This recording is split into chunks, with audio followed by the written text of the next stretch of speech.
So, hello ulit sa ating podcast kasi tagal ko na hindi nag-upload. Parang 3 months na ata ako hindi nag-upload or 2 months. And ang hirap kasi mag-isip ng topic sa podcast. So, welcome ulit. Update lang sa buhay ko. Tama. Kailangan ko magbigay ng update. Diba? Ganun naman yun. Ayun, nag-gym pa rin ako. Ginagawa ko pa rin siyang coping mechanism.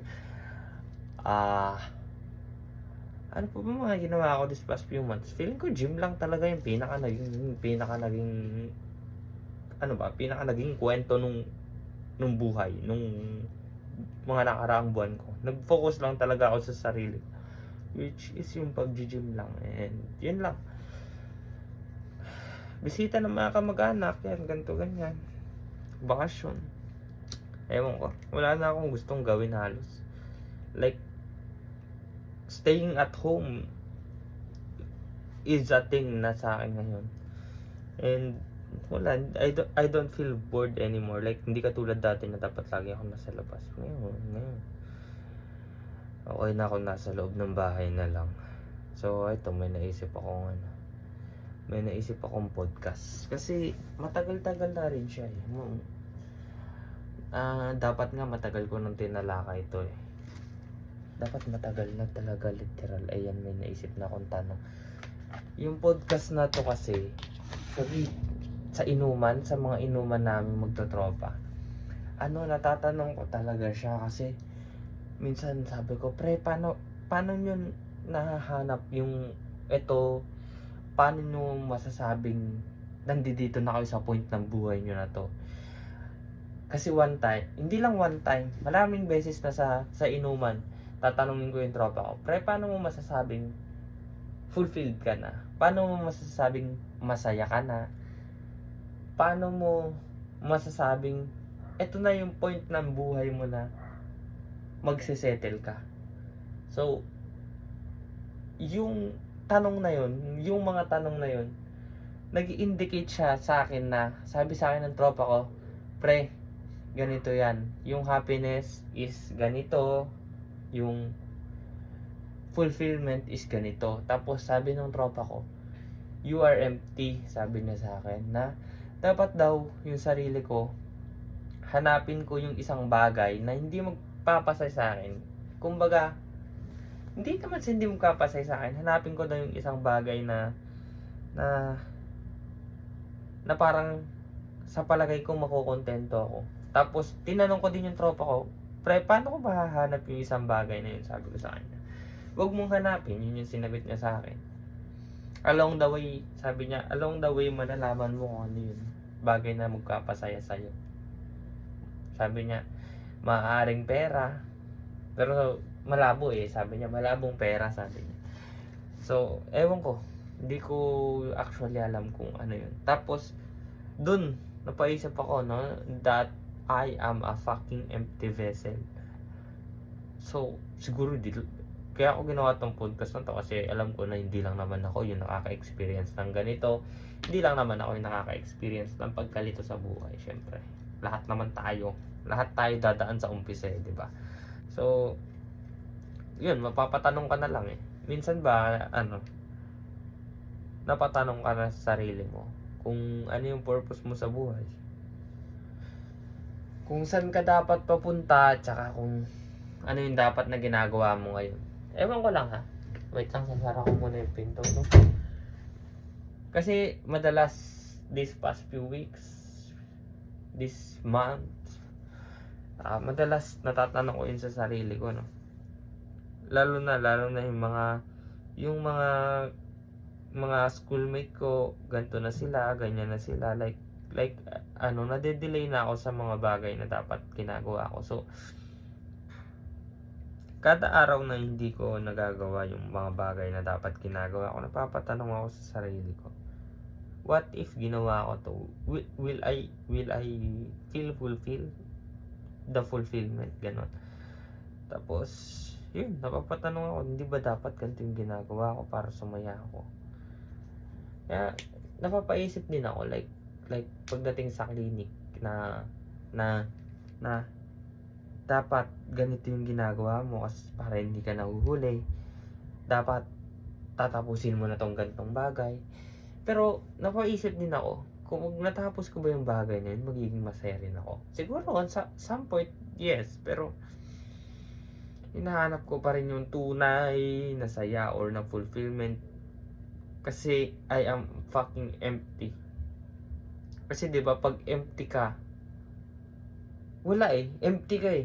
Like, paano mo may nalamang masaya ka? Like, may something good happen, magiging masaya ka ba? Hindi mo alam. Kasi, hindi mo alam yung soul purpose mo sa buhay.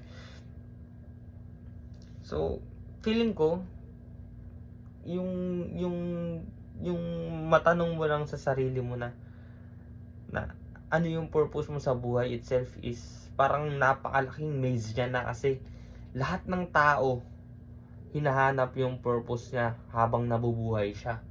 So, kung pilit mong hahanapin yung purpose mo sa buhay habang nandoon ka sa journey na yun, hindi ba napakahirap nun? Kasi yung purpose mo sa buhay, kini-create mo pa lang siya during this time.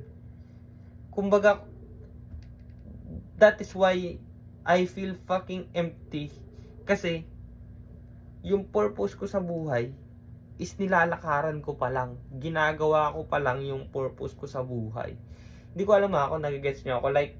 Like, kumbaga, hindi ko alam yung purpose ko kasi ginagawa ko pa lang kung ano yung purpose ko sa buhay. Gets nyo ba? Ganun. Ano ba maganda example na ito? Ito. Like, Dio.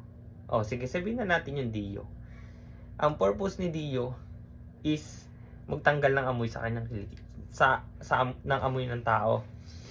So, paano mo malalaman na yun yung purpose niya kung hindi mo susubukan, di ba? Parang ganun din yung life. Like paano mo nga naman malalaman na this is your purpose kung nilalakaran mo pa lang siya? Paano mo nga malalaman na effective yung Dio kung sinusubukan mo pa lang siya? 'Di ba? By the time na matagal mo nang ginagamit si Dio or paubos na kunwari si Dio, doon mo na nalalaman na ang purpose talaga ni Dio or ng Dio na to is to eliminate the toxic thing sa katawan mo para hindi ka na maging mababa. So, ganun din sa buhay siguro ng tao. No? Ganun din sa emptiness ng tao. Na, at some point, pag napatanong ka sa sarili mo, o ikaw, kung sino man yung nanood, pag napatanong ka sa sarili mo kung ano yung purpose mo sa buhay, ang isasagot mo, nilalakaran mo pa lang, ginagawa mo pa lang yung purpose mo sa buhay. Kaya, kalmahan mo lang. 'Di ba? Parang like yun ginagawa mo pa lang siya. Doon ka pa lang sa situation na yun. So bakit mo kailangang tanongin yung purpose mo sa buhay kung nilalakaran mo na siya? Kasi totoo sabi na lahat ng path is ginawa ng Diyos para lakaran mo. And yung path na nilalakaran mo ngayon is yun yung pinaka sole purpose mo sa buhay. So, sige, ipagpalagay na natin sa ibang POV. Sa ibang POV. So, kunwari, ganito na lang. Kunwari naman nalaman mo na dapat ganito yung purpose mo sa buhay. Sa palagay mo, mafulfill na nun yung lahat? Like, the emptiness? Like, sige, kunwari, nalaman ko na ang purpose ko sa buhay, maging doktor. Yun na, kunwari, yun na yung pinaka-purpose ko sa buhay. Sa palagay mo ba yun na kagad yung happiness? Kung nalaman mo na ito yung purpose ko, dapat ba masaya na kagad ako doon? Yun na ba yun? Yun na ba yung fulfillment? Pag mayaman ba ako, yun na yun? Di ba? Like, ang pinaka-purpose siguro natin sa buhay na to is to do the journey. Kung ano mang journey yung nilalakaran mo, hindi yung ending itself. Kasi doon na lang natin pag nasa dulo na tayo, doon na lang natin malalaman kung ano yung purpose natin sa buhay. Like, if I'm fucking dying already, doon ko na siguro malalaman na ang purpose ko pala sa buhay eh. Ito, kunwari, ito, magbigay ng advice sa mga ganitong bagay kahit di naman ako magaling, di ba? So, ang sagot ko dun sa tanong na sa palagay mo ba malalaman natin ay sa palagay mo ba na sasaya tayo kung malaman natin yung purpose natin sa buhay? Feeling ko hindi. Sasaya tayo, oo, pero yung fulfillment feeling ko, you will not feel fucking fulfilled if nalaman mo kung ano yung sole purpose mo sa buhay. Kasi yung pinaka journey, yung parang magbibigay ng fulfillment sa'yo, hindi yung ending. Like, eto,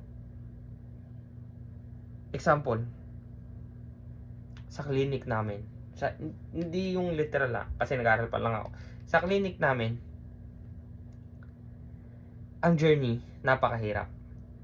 Pupunta ka sa una, magpapa-approve ka, mag-reschedule, hanap ka ng pasyente, magpapa-approve ka, mag-schedule ka sa clinic, gagawa ka, magpapacheck ka, papabalikin mo si patient, magpapacheck ka ulit. Tapos, doon ka pala magiging masaya. 'Di ba? Like hindi siya fulfilling kapag madali. So, kapag nalaman mo yung sole purpose mo sa buhay, you will not feel fulfilled. Ito, papasok na tayo sa tanong na kasi one time parang syempre bago siya sa sarili mo, like I feel fucking empty. Tapos minsan naisip ko parang maging ano na lang, maging stuck up na lang sa situation na yun, ganun, na parang mas okay. Kumbaga naging hindrance sa akin yung emptiness. Kasi ang next na naisip ko is yung emptiness ba na yun naging hindrance sa'yo? Sa akin, oo ha. Sa totoo lang, tagal na panahon na nasa utak ko hanggang sa ngayon actually, na nasa isip ko siya na ano yung dapat kong gawin? Ano yung dapat kong ginagawa? Kanina ko lang actually, ngayon sa podcast na to, ngayon actually ko lang nalaman kung ano yung paano mo mafulfill yung sarili mo, kung ano yung purpose mo sa buhay. Kanina ko lang, kung paano ko lang nabanggit, yun lang yun. Kaya sobrang natuwa ako dahil sa podcast na to na ano ko yung sarili ko, kung saan ako papunta. So, naging hindrance siya, syempre. Dami kong mga bagay na madedepress ka, ganito ganyan, wala kang gagawin, shit. You'll feel fucking shitty. Tapos magiinom ka sa labas. Madalas, 'di ba? Magagastos ka, magbe-vape ka, tatarantaduhin mo yung sarili mo kasi wala empty ka pinupuno mo ng kung anong bagay na walang kwenta yung sarili mo para lang ma-fulfill yung sarili mo, ganun. Kaya naging hindrance siya kasi syempre kung nagsisimula ka nga naman na tao, tapos bibigyan ka ng pressure ng magulang mo, dapat ganito, na kamag-anak mo si ganito, si ganyan, si ganito, sasabog ka kaya parang ikaw mismo sa sarili mo na ano nga ba yung purpose ko sa buhay?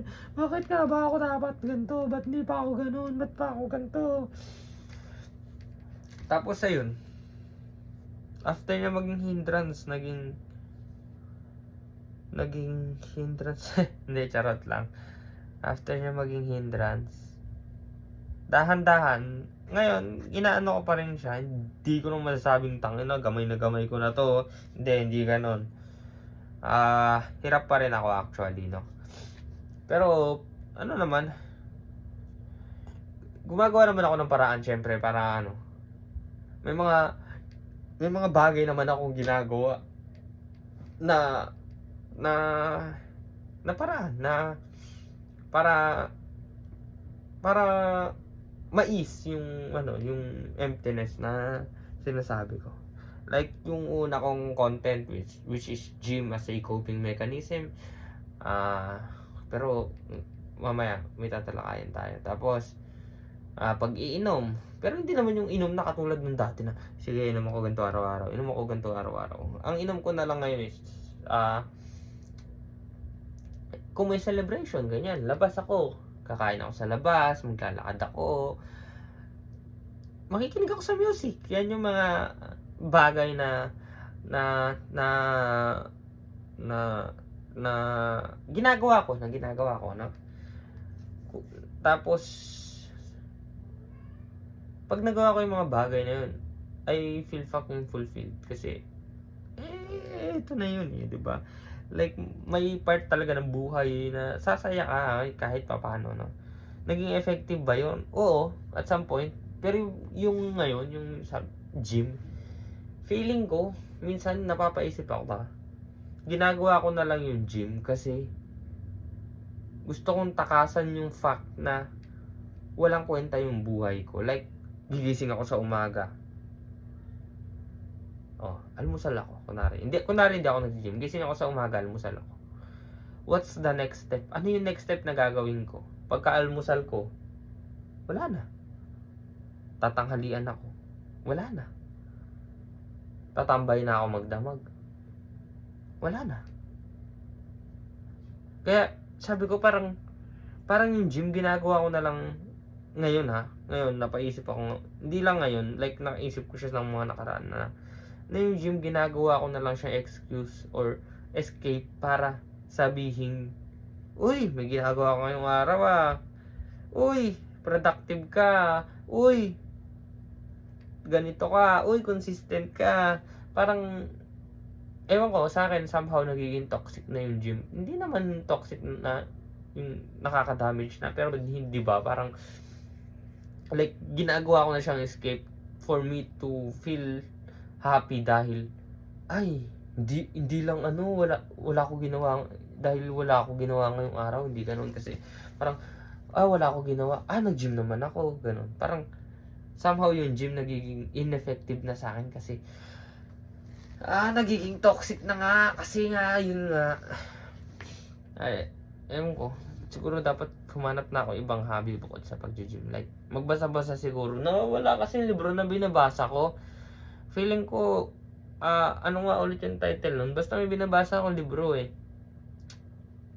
Nakalimutan ko yung title. So, sa sarili ko, siguro, kapag na-experience ko pa to ulit, like, yung emptiness, yung generally talaga na, nandito na naman ako sa part ng buhay ko na tangina, gusto ko na lang nasa kwarto, tangina, kahit magdamag na lang ako dito, na lumabas, walang social media, matutulog lang ako magdamag, papahinga lang ako, ganito ganyan, disconnect ako sa lahat. Pag dumating na naman ako sa ganung point ng emptiness ng buhay ko, sa palagay ko makukonquer ko ba? Maaari. Hindi ko masasabing oo. Kasi nalagpasan ko siya ng unang beses, 'di ba? Pero malay natin sa pangalawang beses hindi na, 'di ba? I'm not really sure. Pero siguro I'll try my fucking best to conquer, 'di ba? Ano ba yung mga kasi syempre madaling sabihin pag wala ka dun sa situation paano kung binagsaan na naman ulit ako ng isang bagay na magpaparamdam sa akin na ito ka lang. Wala ka sa mundo, wala kang kwenta, you are fucking empty. You are fucking trash, 'di ba? Parang pag binagsakan ka ng ganun sa utak mo, pag you are fucking fed up sa mga ganung bagay, mahirap pag nandoon ka na sa situation. Kaya yung tanong na will I ever conquer this again if ever na mangyari siya ulit ng mas malalaan ulit? Hindi ko alam kasi hanggang sa ngayon I'm still trying to conquer the emptiness. Alam nyo ba yung yung IGN ko sa isang laro? Ibig sabihin, ang pangalan ko is nothing. Ang ibig sabihin nun para sa akin is I am nothing and I am worthless, like nothing, literal, wala kang kwenta, ganun. Yun yung pinaka nung IGN na yun. And still yung IGN na yun, gamit ko pa rin till now kasi I still feel shitty about my fucking life. Yun. And kaya ako din ginawa tong podcast na to. Diba? Kasi kung hindi ko nagagawin to eh. Pero I'm trying my best naman, diba? Hindi naman ako nag-aano lang na sige, ganto ganyan, bahala na sa buhay.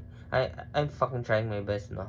So, ikaw, kung sakali, siguro doon ko natatapusin yun. Hindi ko na alam kung saan papunta eh, di ba? Parang baka mawala na ng kwenta yung podcast. Hindi ko alam kung may kwenta rin pala yung podcast.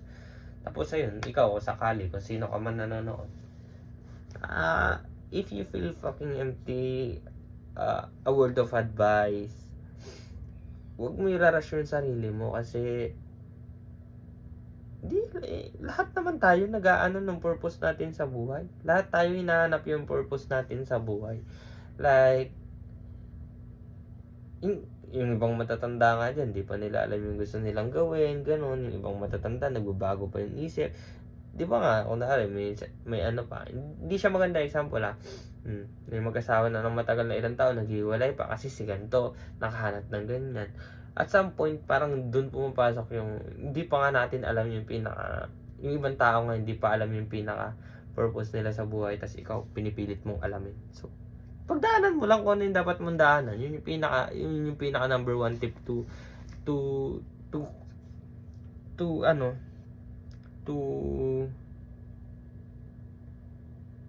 fulfill the emptiness. Yun lang naman. Bye-bye sa inyo. See you next podcast. And this is Podcast and Alcohol. Bye.